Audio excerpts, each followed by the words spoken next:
Hi, welcome to another exciting episode of the Andre The Beast Crayton Show. Today, we're going to go to the New Orleans region, and we're going to listen to a beautiful young lady's journey. Let me tell you about this journey a little bit without giving all the good pieces away. Let's call it like it is.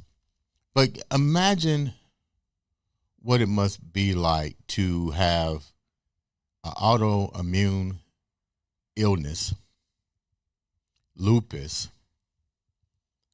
having somebody that promised you they would be there to the dying end, find out that you go to the hospital and the person that you gave the vows to is no longer there.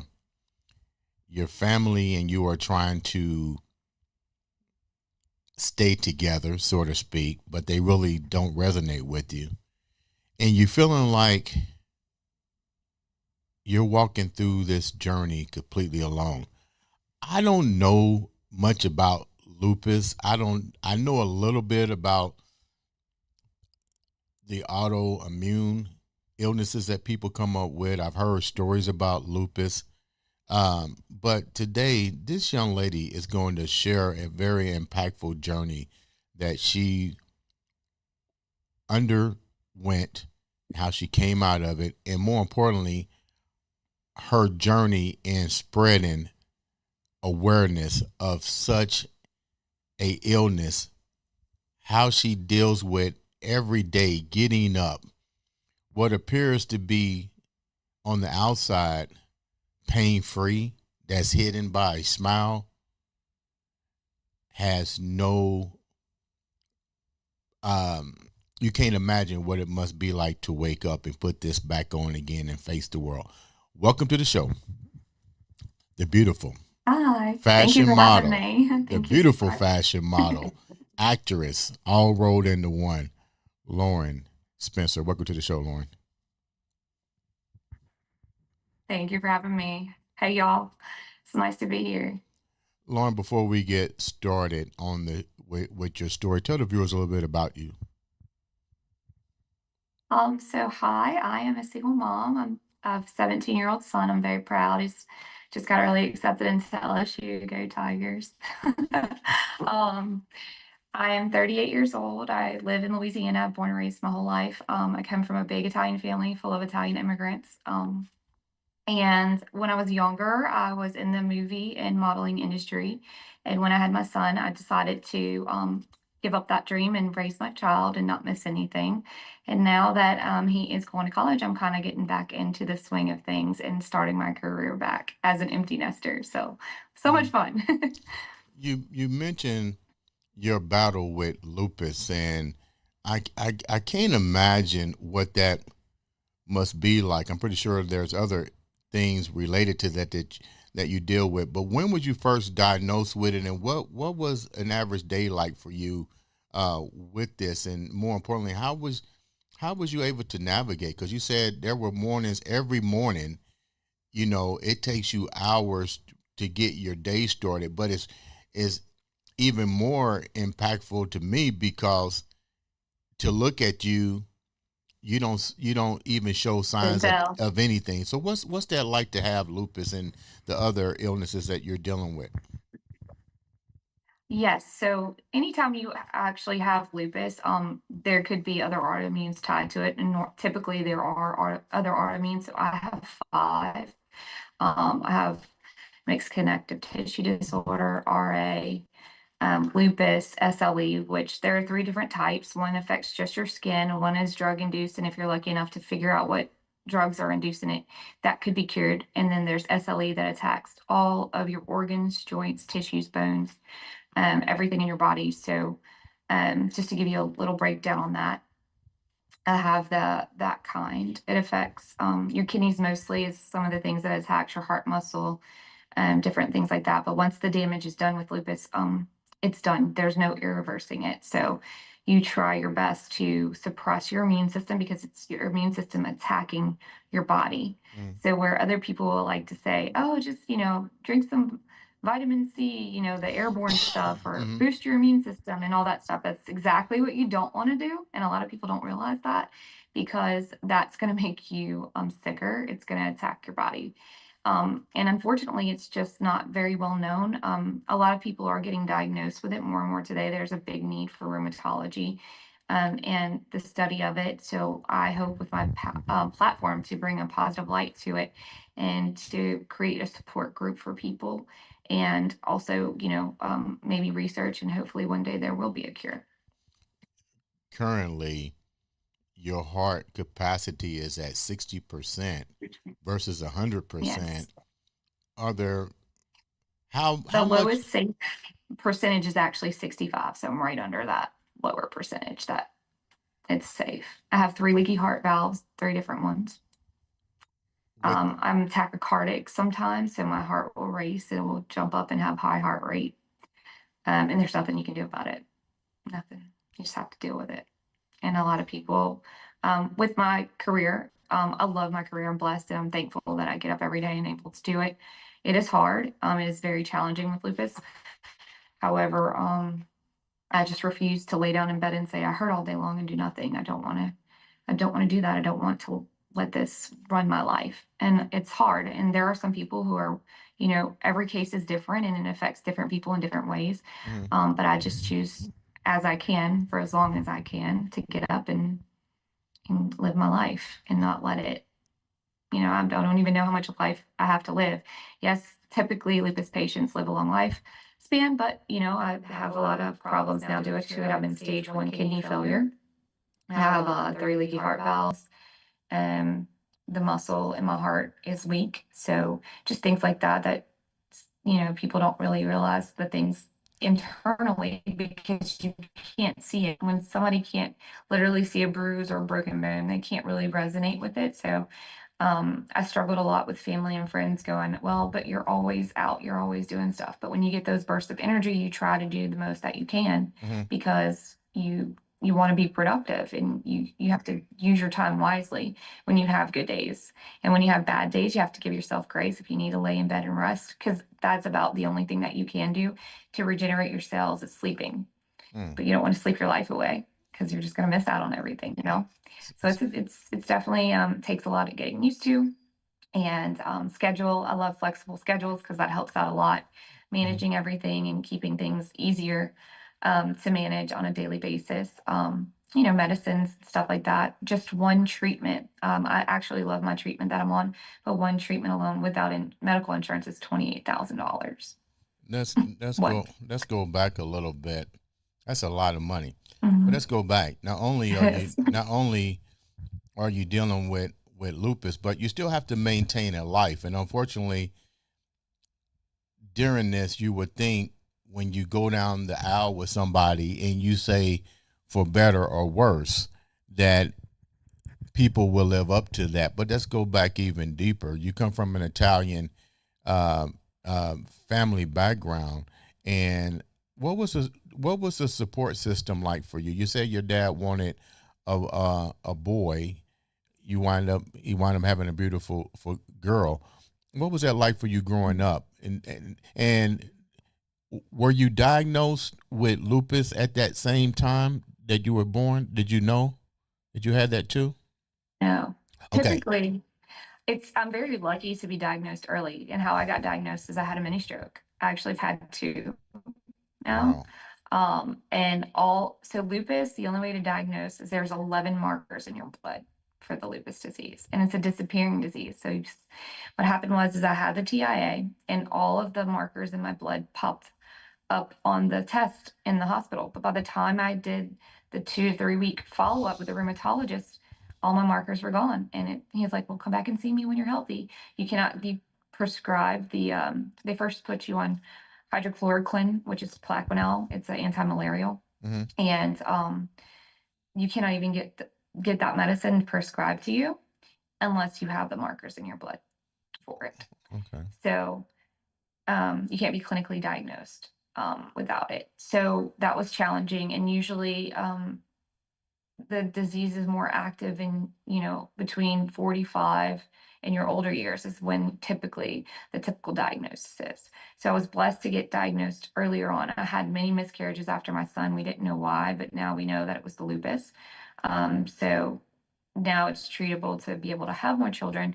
But we didn't know that then. So, unfortunately, it caused me to have, miscarriages and I lost children because of it, with not knowing.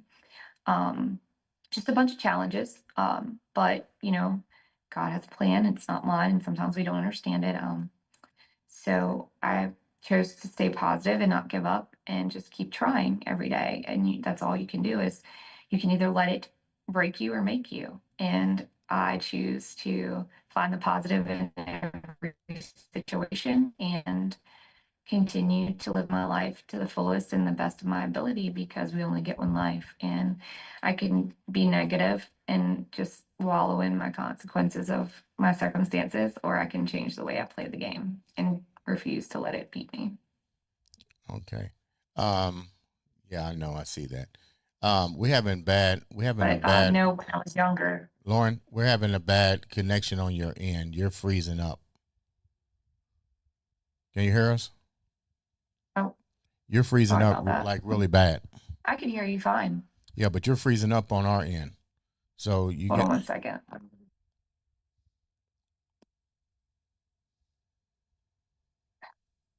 Sorry. yeah, she's completely froze. Is that better? No, you're still choppy and frozen. Can you see me now? We can see you, but you're like, you got Oh, severe wow. lag.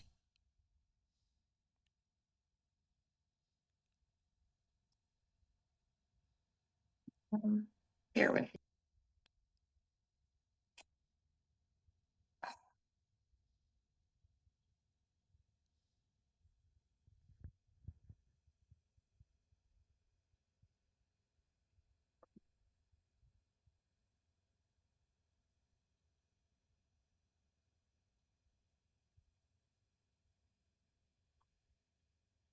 better.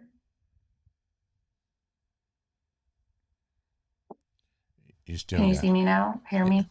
yeah, but you still got a lot of lag. Mhm. Like there's like long pauses of delay in your thing that's chopping. Does he have a stronger place for a connection, internet, so it can be streamlit? Because you keep blurring in and I just blurring out. connected to the library internet, so it's. Okay, so what do you guys want to do? Let's do it all over I'm again. sorry. That's all right. So let's do it all over again because your your Okay. your story you're lingering a lot on your story. So we got to go shorter on the story, and you're avoiding. You're not answering some of the other questions, so you're going back to that. So let's start all over again, and let's make the reply short, brief, and to the point. Okay. Okay. All right. Let's do it again. Let's do it like this. Can we just?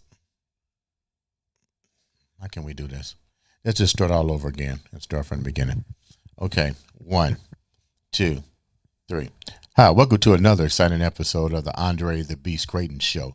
Today, we're going to go into one woman's quest to resonate and amplify the meaning of having lupus, the trials, the tribulations, and more importantly, how coming out of not only dealing with lupus, but being married and being mentally abused on top of that, and raising a son, and the list goes on. You wonder how this woman gets up every day to make a difference in not only her lives, but millions of other individuals that she comes across, as well as her son.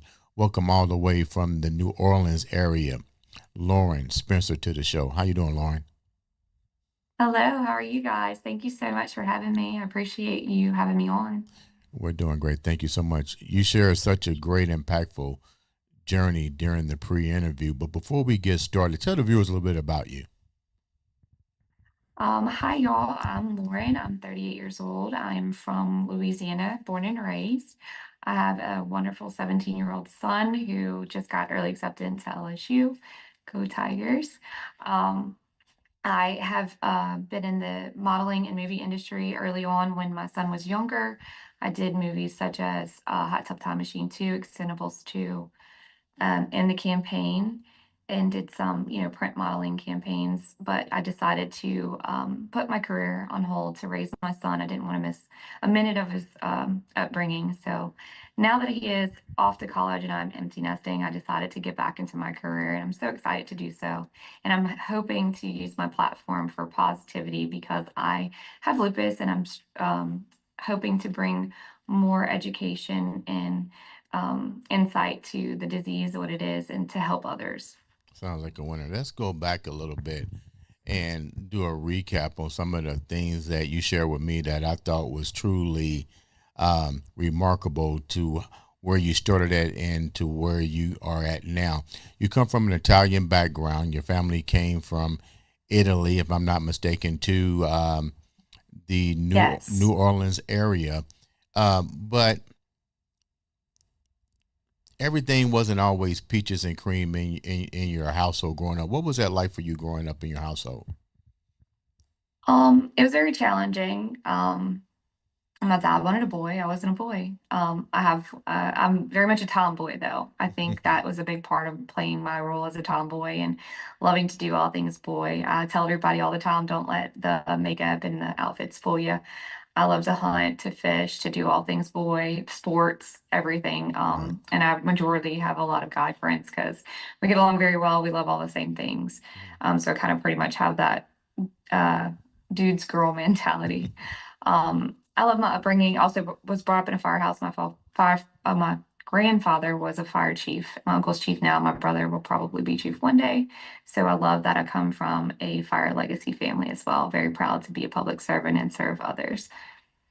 Now you wind up getting married, and you dealt with you got married twice. In each one of their relationships, you dealt with a lot of mental abuse, more not physical, but mental. How was you able to navigate that? Because coming from an Italian background, that's just something. I watched The Godfather, man. I saw, Sonny beat the We don't hell, tolerate yeah, it. Sonny beat the hell out of your boy, man, for jumping on his sister. But how long did you endure the abuse, and what were some of the things that was impacted on you that uh, the two husbands did to you? So actually, it stemmed from my childhood. My parents were physically abusive, and I actually, not my first ex-husband, but my second one was physically abusive as well. He eventually became physically abusive, mentally and verbally. I mean, emotionally. And honestly, I think in our pre-interview, I was speaking on how I would rather be physically abused than mentally abused because to get that out of your headspace is very hard to a hard trauma to recover from Mm-hmm. when you get told something about yourself every day for years and years, you eventually start to believe it. So it was very challenging, a lot of therapy, a lot of self awareness, but it's doable and you can survive and get over it and choose to become positive and What do have a you positive outcome in What do life. you mean when you say it started in your childhood, in your household? What do you mean by that? So my dad was abused alcohol and drugs, and so my mom, like just core memories of things like that. So my dad, I remember like when I was in kindergarten, he hit me because he said I talked back to my mom, and I had bruises like all the way from my buttocks all the way to the top of my kneecaps. And you raise your hand to tell the teacher because they ask you, has anybody ever done anything in a shoulder? And so when they got questioned about it, he was just like, "Don't you ever tell anybody I ever did that again." That's just like a core memory. Mm-hmm. Just to put it lightly, not to go too far into that, but just I believe in corporal punishment to an extent, not to an abusive extent, but and I did do use that on my child when he was younger, and but in a healthy way. But it wasn't always the greatest for me. So How long that was was something that I had to endure how long did this endure? How long were you enduring this? And more importantly, my like, whole life. what did your mom's what did how did were you close to your mom, and what did your mom do about it? Or was this kind of like, My mom was mainly the one. My dad did too, but my dad would encourage my mom to whip me, like, "Oh, make her listen," and all this stuff. And so I guess to appease my father, she would, you know, who did you have to I remember one time she hit me across, she took a belt with the belt buckle and hit me across. I had a welt across the lower part of my back. My papa was like my person and he was my savior. I remember him, very much. I'd what run to were their house because my grandparents lived next door. So I would run over there and lock the door to get away from it until one of them came home to like help me. Um, so where were those are just child some of the things. services at? Where were the child services? Child's advocate. You went to school. I mean, usually that opens up a case in the school system to watch out for this behavior pattern or these bruises again. Were you ever like targeted with the system where they had to basically where they were watching you, quote unquote, but not watching you? No. So my family was very much a public family, and we just handle it in house, if you will. Italians as well. We don't talk about it.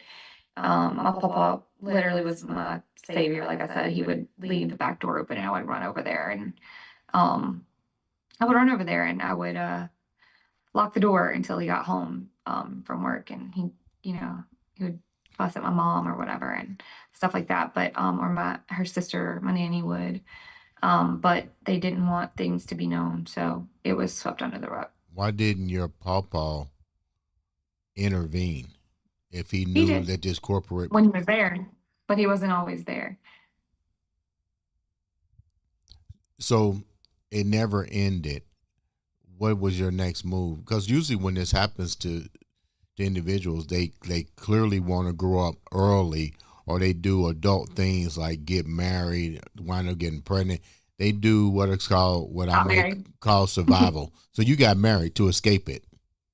I, I didn't get married to escape it. I was very much in love with my ex-husband, and I mean, it's everything I wanted. But yeah, like I did get married at 19. I was in pre-med and had my son.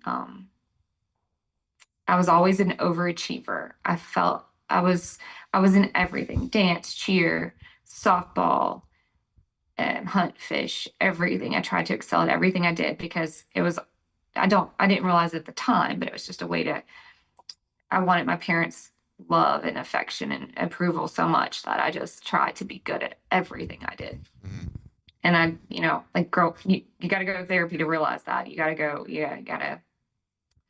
With help for that. And now I realize that. But growing up, I did pageants. I was academic, excelled in academics. I was in every club. I did everything just to make them proud of me. when did you realize that this wasn't working? It wasn't always bad all the time. So it was spurts. And I think we'll talk about learned behavior because learned behavior, I thought that was normal. You grow up like you don't have any other example. You think it's normal. You get So it's married learned at behavior. you get married at 19 years old. What was that like for you, knowing that you had already just dealt with what you consider normal activities? Was there anything different when you got married at 19 years old, and or did the same patterns go into the marriage, the first marriage? He was not physically abusive, and it was fine for a while, but then he was very controlling. He wanted it to be very much so just me, him, and my son, Hmm. and not really. And I'm big on family, so I was always with my cousins. Growing up, we had a big family. There's seven of us. We grew up like brothers and sisters, so we always were at my mom and papa's and things like that. And so at towards like closer towards the end of the marriage, then he would just like scream and yell at me until like I cowered on the floor and I cried. And I didn't like conflict and I was very much a meek person and I didn't stand up for myself at this point. I wasn't the same person that I am today. Hmm. And this molded me to who I am today to learn how to stand up for myself and things like that. But it took me a long time to learn that process. It was after my divorce from him that my best friend Rachel, she taught me how to stand up for myself. And I owe her everything for that because she is the best friend that I always needed, this sister that I never had. And she taught me to be tough and stand up for myself, and I had her guidance, and I'm very blessed for that. So you wind up getting a divorce, but then you get into a second marriage. Mm. What was that? What was that like? The second marriage in the beginning was fairy tale. I dated on and off for 6 years, but I stayed single. Um, and those were not the best relationships either. I'm not really good at those. But again, there goes that, learned behavior, and you don't realize the cycle and the patterns yet until you really get deep into therapy. But treated me perfectly. Was totally different. I thought, oh my gosh, finally it's my time to be happy. I'm gonna have more kids. We're gonna, you know, um, have a better life. He loved me completely. I felt I was completely happy. It was like almost something out of a movie. Too good to be true. I Mhm. always say that. I always get incredibly happy, and then it just like gets swept out from underneath my feet. So I don't really trust well. Yeah. Like, what were the And things then that you was dealing with in that marriage that you said that it started out as a Cinderella story? Then what happened? he had a little girl when we first got together. I thought he adopted her. She did.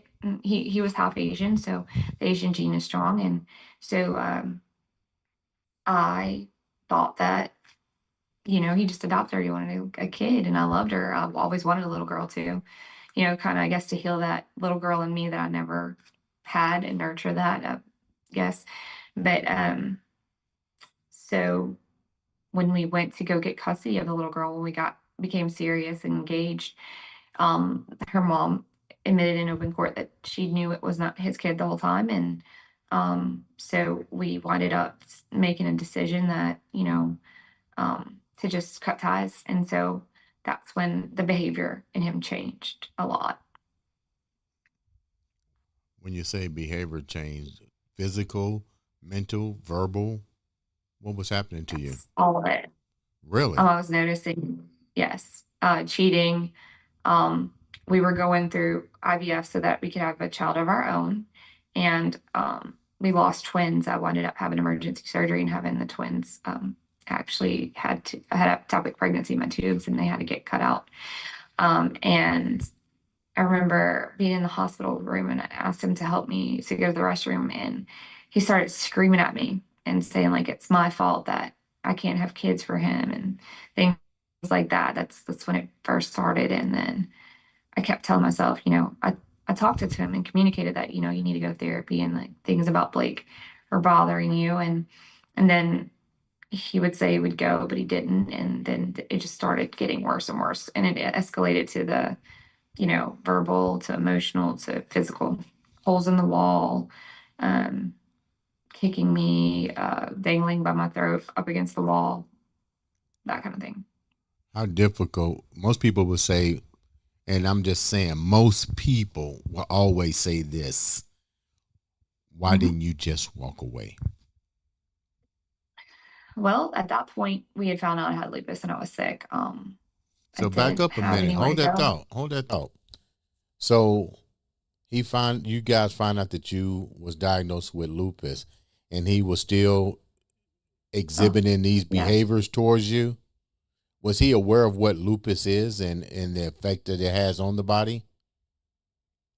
And he was at the house.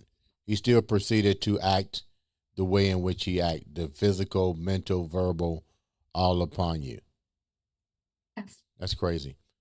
So he my didn't care. question is, did you It think wasn't always all bad. It was a Dr. Jekyll, Mr. Hyde thing. It was when his temper and his anger, when I forced him to communicate about our problems, when I forced him to, work on our problems and try to fix things, is when he got angry a lot. And he would say things like, "You're a stupid B word," or I don't know if I'm allowed to cuss on here, yeah, you can but cuss.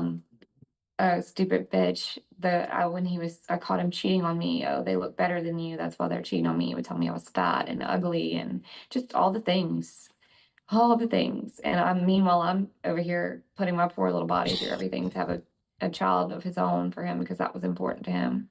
And trying to be understanding that I said, I don't know what it would be like to raise a child for 3 years and then them get taken away. Like it's like a death of a child, like you don't all communication got cut off. It's like you had this little girl in your life for 3 years and then she's gone. So to me, it was like parents and grief, that's a lot of things to unpack, and people experience that differently and they grieve. The grieving process is different for everybody.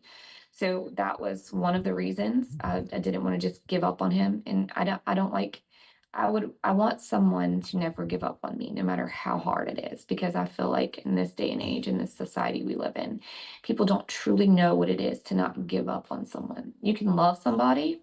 Love is a choice, it's an action. To be in love with somebody, that's different. That's a feeling. And love is a feeling as well, but it's also an action. So And you let, can choose to love someone. so let me ask this question. I'm just playing devil's advocate. So did you think that it's normal to be in a relationship with a guy that verbally, mentally, and physically did these things to you, and know that you had lupus and you were still trying to justify logic for hanging on to this? I'm trying to understand, what was your logic? Or was this more like this is all you knew from your childhood, so you just felt that this is normal and maybe you can make a difference in his life? I'm trying to understand this. And then the second part of the question is, when you shared with him you had lupus, what was the heart to heart talk that you guys had? Or did he even really care that you had it? Pardon me? He, he did not care. Um,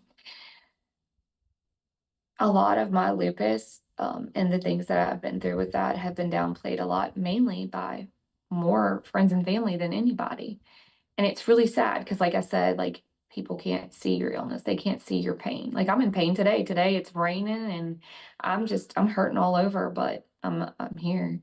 Like I just can't let it run my life. Like I would not be able to do anything if I did that. And um, you just I wound up developing a high tolerance for pain, but I'm trying not to get off subject. Yeah, so no, I'm very big on loyalty, and I just and I'm very convicted in my religion. I'm Catholic, so I'm convicted by God, like divorce and stuff. And I didn't want to fail at a second marriage. There were so many reasons why I just wanted to continue and try to be the person to help him. Like I'm his wife. I'm supposed to stick with you and help you through hard times in life.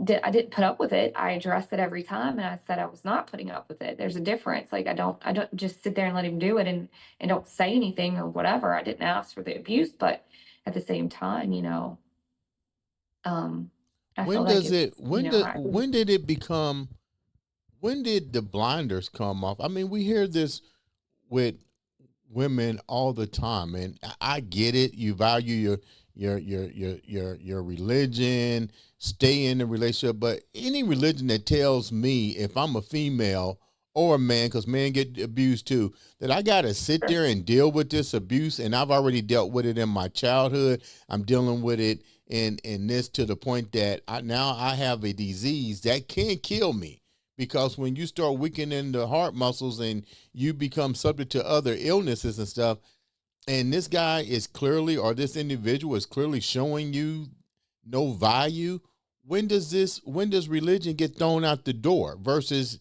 you're putting yourself first? Because I don't hear you putting yourself first. I hear you adapting to everybody else's uh uh um views, but I don't hear you really taking accountability that, it wasn't your fault. Nobody deserves to be beat, disrespected, and more importantly, this is your husband that didn't even, that you said he didn't even really pay attention to the fact that you got a life-threatening injury that can basically sooner than later take your life, and you still decided to stay under religious persecution. no, not under religious persecution. I'm just very convicted. I wanted to be able to walk away and say I tried every single thing to make this marriage work, because I feel like in today's society, people do not value marriage. They don't value the promise you make And I'm, like I said, I'm very much an old soul. I'm Italian loyalty, like convicted for these things. And so in my mind at the time, no, I know I don't deserve that. I never did, but I loved him. And it wasn't, there was one day I cheated on me and I caught him and the next door neighbor. And I literally just wasn't even angry. I wasn't mad. My friend, my best friend Rachel called me. She's like, "Why are you so calm?" And I was like, "Because I knew what was going on.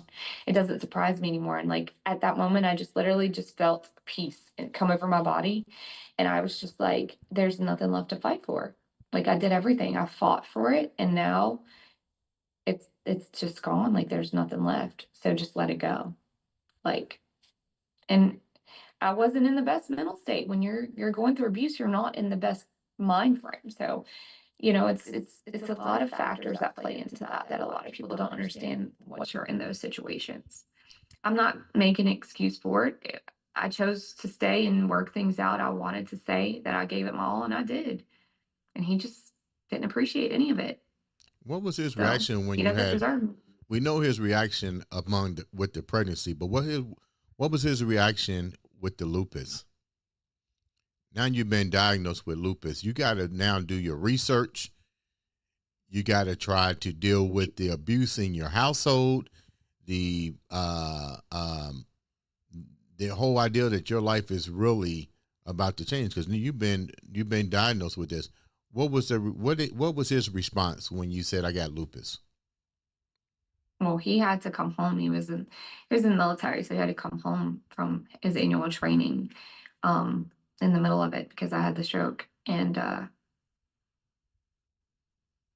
he really didn't care. There's really no response to it. He didn't really know a lot about it then, and I didn't know when I first got diagnosed, but it's just every time a significant event would happen with it, it's just like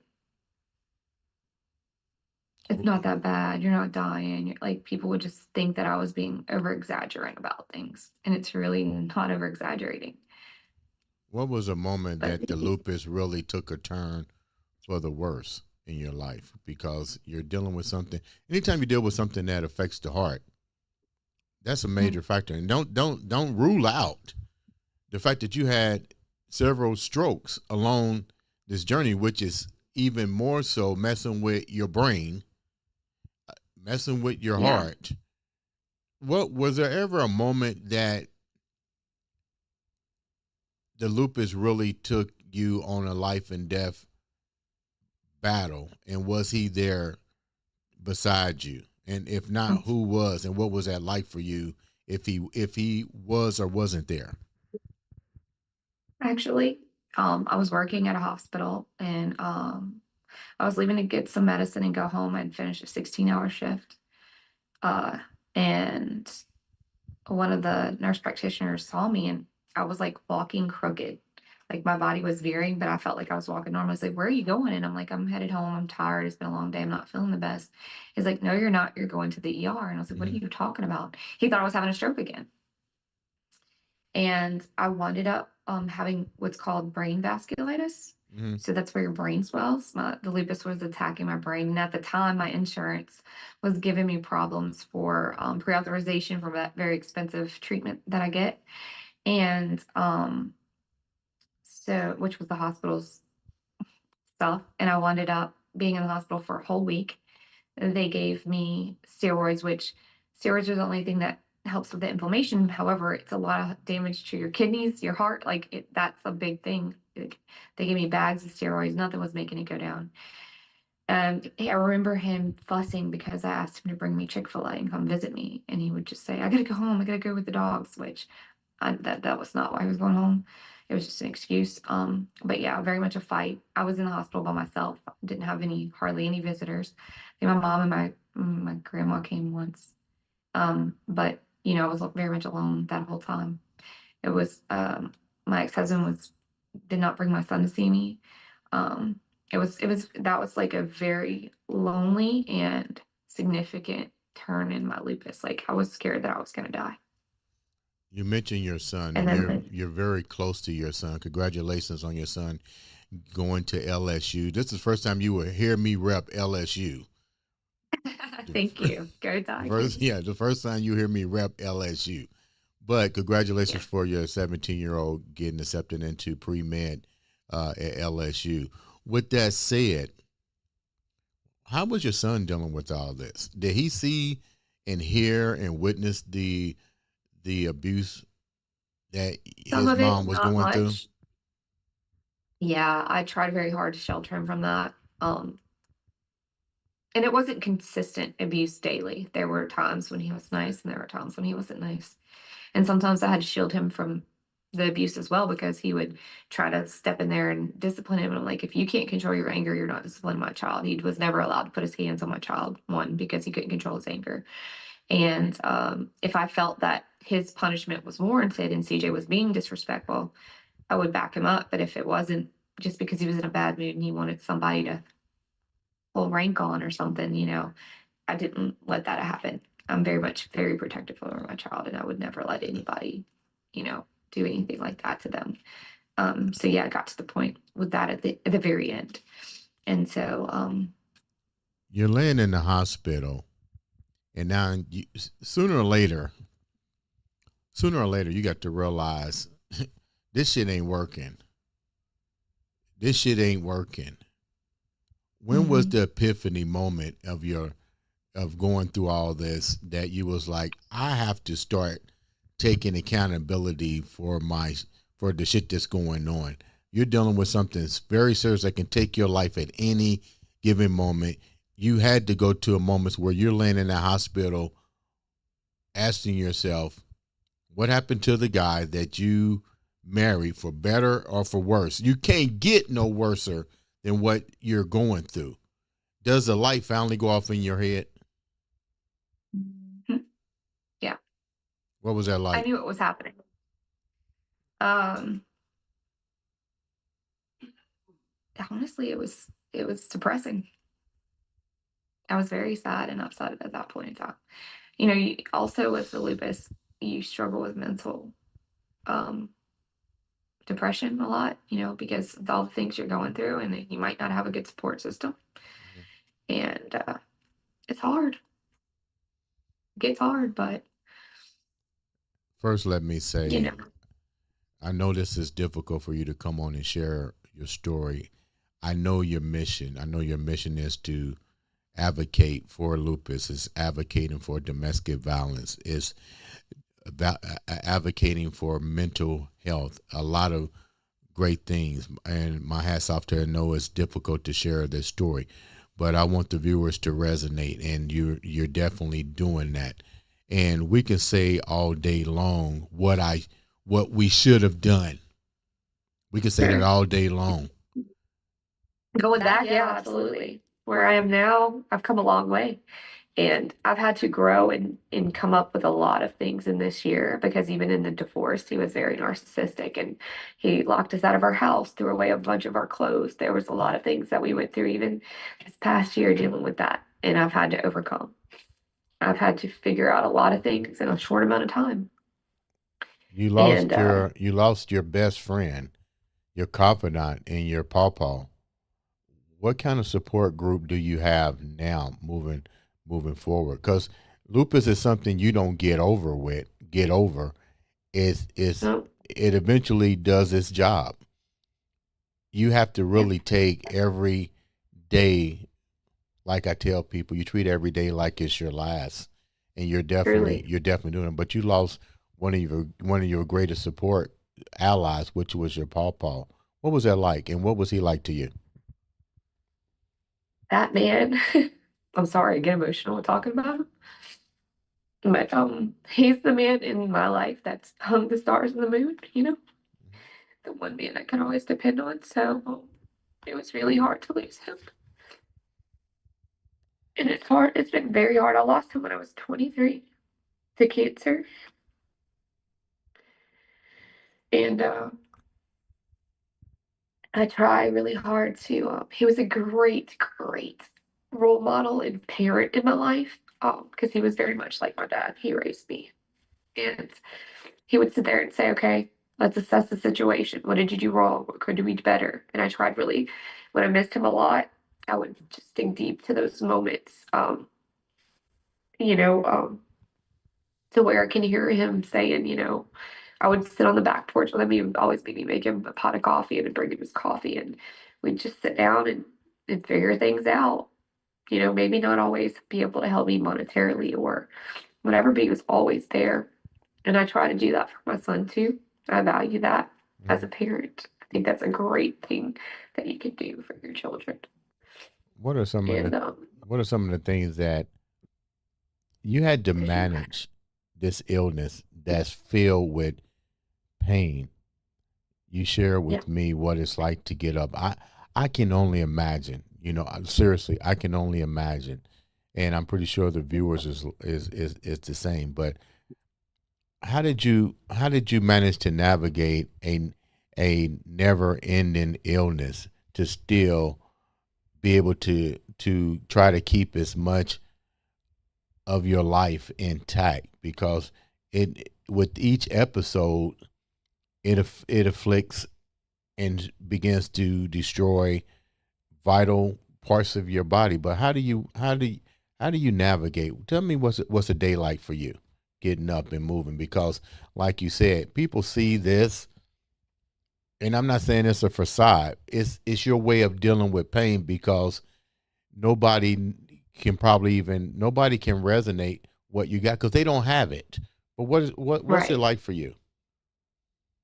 So in the mornings, it takes me usually about 30 minutes to get unstiff and move my body. Like simple things that people take for granted every day, like dressing yourself. Like my hands hurt so bad. Like my joints just ache and it's hard to just move them sometimes. Hmm. My knees, my legs ache being on my feet all the time, being in high heels for modeling, stuff like that. Um, just different things. Like sometimes I feel like I got hit by a bus and my legs, I have a lot of I have four slip disc in my lower back and a bulging disc in my mid back. And so sometimes I'll get neuropathy and I can't feel my legs and, I have to walk around to get them to go in and just different things. But, you do what you got to do. I try to stay healthy. I eat healthy. I eat clean. I work out when I can. I do things to be proactive to try to help with some of that, but there's just some things you can't avoid. Hmm. And a lot of people think you can, and do the best I can on a daily basis, and that's all we all can do. So I'm really appreciative of those friends that, try to understand Hmm. and have conversations with me about it to try to like get me to explain it to them. Yeah. I have a really, really close cousin who is my best friend, and she also has lupus. And so I have a great support system in her. We talk a lot. We're very close. And I have some friends that I'm very close with that have it. And I tell everybody, if you don't want to talk about your situation in public, because some people don't like talking about it, Hmm. please DM me. Please ask me any question, anything that I know. I would be happy to share with you. I've been wanting to start a support group where we meet like once a month, like maybe you'll get more greeters or something at the Mexican restaurant and just you can vent to people who know about it. But I have a great friends who have been amazing in my life. I'm so blessed with friends that have become family. Lauren, You don't get to choose your family. I didn't mean to cut you off. What's the life expectancy for someone with this particular illness? Is It varies. So normally people with lupus who treat it live a normal age range life, Hmm. like 60s, 70s, 80s, just depends on the Hmm. damage and the things. With my heart condition and that kind of stuff, just a little bit more at risk for some things. I could die of a massive heart attack or stroke at any minute. But my what? family and him, my ex-husband used to just be like, whatever, blah, blah. But realistically, we can all die in a car accident. We could die in a wreck. We Right. can die with this. It just puts me a little bit more at risk and I have to be a little bit more cautious of what I do and how I take care of myself. Uh, Just like with anybody who has heart issues or anything. I'm not trying to, discredit any other illness or disease or anything, but I also like to take into accountability that it's not just some kind of thing you brush off and say, oh, well, well. I get a little aggravated with people like that who say that to me, and I learned to just not take it personally. And if they don't want to try to understand or how I feel, or they don't care about my feelings, then I don't need them in my life. this can be a financial drainer to have an illness like this. What's that like financially You to work be to live, diagnosed? literally. Pardon me? You work to live, literally. All copays are expensive. I have a specialist for every organ in my body, like a specialist, a neurologist, just for migraines, and a regular neurologist for the lupus, rheumatologist, a heart specialist that I drive 2.5 hours to see, but good doctors are hard to come by. Um, anything you can think of to have a specialist for it. And copays are expensive, and medicine copays are expensive. And you are on a lot of medicines on a daily basis. A lot of people don't see the ins and outs of that. They just see what they see. And everybody's like, oh, you're living your best life. You're always out. You're always doing things. That's my job and that's my work, which I'm great at doing. Hmm. I do. I put a smile on my face. I choose to do that. I choose not to sit there. Nobody wants to hear all day long. They don't care that, oh my God, I'm dying. Like my joints hurt, hurts to move my arm, or I could barely, my head is hurting so bad right now, like I could barely stand up, or just things like that. It's just chronic pain that's never going to go away. So I choose to find the positive in the situation and do my best to live life to the fullest, because you only get one life and mine could be cut short at any moment. So I want to make the most memories and laugh and remember the good things. And I want people to remember me happy, not sad and sick all the time. What is the one? What's the end game for you? I know you're getting ready to launch your own platform to bring awareness to lupus, domestic violence, and overcoming. But there's more to you than that, and you're going back to modeling and acting. But what's the end game for you? You've been through so much, you've overcome so much, and once again, thank you for taking the time out to share the awareness of what you've gone through, both emotionally and dealing with lupus. But what's your end game here? What do you want people to get out of today's story? I want people to know that no matter how hard of a life you've had, that no matter what life throws at you that is challenging or hurtful or something that you just feel like, I used to say all the time, I felt like I was drowning, like you, and then you come up for air and then just something else is just pushing your head back down underwater. I used to feel that way. I used to have that mentality. But you know what? I chose to say, you know what? This is not how it's going to end. I write my story and I refuse for it to go down like this. So if anything that anybody can take away from today is there's always something to be thankful for. So find something in that. There's a lesson in your trials and tribulations, whether it's to increase your faith, to show you just how strong you are. I'm a lot stronger than I thought I ever was. Mm-hmm. A lot. Um, and I have really great friends to remind me that I am a beautiful person and I have a good heart and that I'm there for them and there are good things about me. And I'm so thankful for that. And you can always be there from somebody and be encouraging. You never know what somebody's going through. So have a little grace, give a little grace. Give yourself grace too, because we're hard on ourselves more than anything. But everything in your life that is meant to destroy you, you can 100% overcome it. And you don't have to let that be your outcome. So if anybody takes that away today, I hope, even if it's just one person, that I hope to turn them around to a positive look and figure out a way to change their situation. Lauren, thank you so much for taking time out to share once again such a beautiful story. Ladies and gentlemen, this has been another exciting episode of the Andre the Beast Crayton Show.